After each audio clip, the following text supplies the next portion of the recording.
Power का concept हमेशा से दुनिया को चलाता आया है। दुनिया के सबसे बड़े किंग और इवन मॉडर्न लीडर्स ने भी अपने आसपास सिर्फ एक चीज को बनाए रखा है और वो है power and control.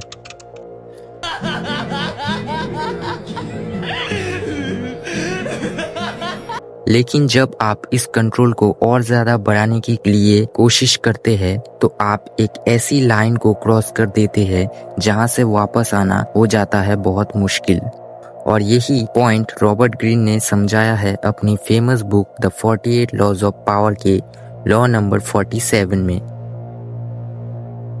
Law number 47 ये कहता है कि विक्ट्री के बाद रुकना सीखो, कभी भी अपने लिमिट्स को पार मत करो। इसका मतलब ये है कि आप किसी मुकाम तक जाते हैं, यानी जब आप अपने दुश्मनों को हरा देते हैं या कोई बड़ा गोल अचीव कर लेते हैं तो आपको वही रुक जाना चाहिए। ज्यादा ग्रीडी होना या अननेसेसरी पावर को और ज्यादा एक्सपेंड करना कोशिश आपको आपके डाउनफॉल की तरफ ले जा सकता है। हिस्ट्री में कई ऐसे एग्जाम्पल हैं जहां लोगों ने अपनी जीत के बाद रुकने के बजाय और ज्यादा पावर हासिल करने की कोशिश की और वही ज्यादा हासिल करने की चाहत उनके डाउनफॉल का कारण बन गया। नेपोलियन बोनापार्ट एक एग्जाम्पल इस कॉन्टेस्ट में बिल्कुल फिट बैठता है। नेपोलियन ने यूरोप की ऑलमोस्ट हर मेजर कंट्री को डिफीट कर दिया था और अपनी मिलिट्री ब्रिलियंस से एक इम्प्रेसिव एम्पायर स्टैब्लिश कर दिया था। उसकी लीडरशिप और टेक्टिक्स ने उसे यूरोप का मोस्ट पावरफुल लीडर बना दिया था। अपनी बेशुमार पावर के नशे में चूर उसने रशिया पर कब्जा करने की डिसीजन लिया और एट द एंड वो डिसीजन ही उसका डाउनफॉल का सबसे बड़ा कारण बना।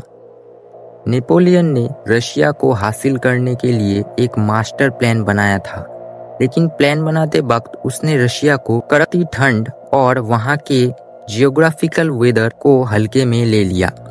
ठंड इतनी जबरदस्त थी कि उनके सोल्जर्स वार में कम ठंड से ज्यादा मर रहे थे।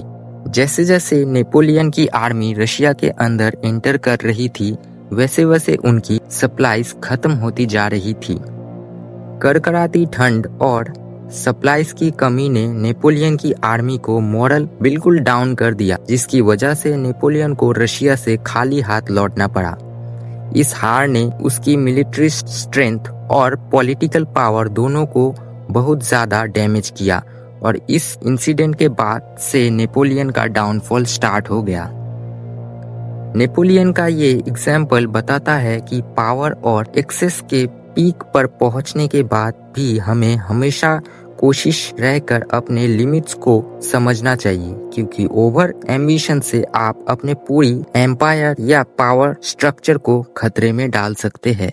तो दोस्तों, आज की वीडियो में बस इतना ही। नेक्स्ट वीडियो में हम लोग लॉ नंबर 46 को डिकोड करेंगे, तो आप लोग चैनल को सब्सक्राइब कर लीजिए ताकि आपको सबसे पहले नोटिफिकेशन मिले।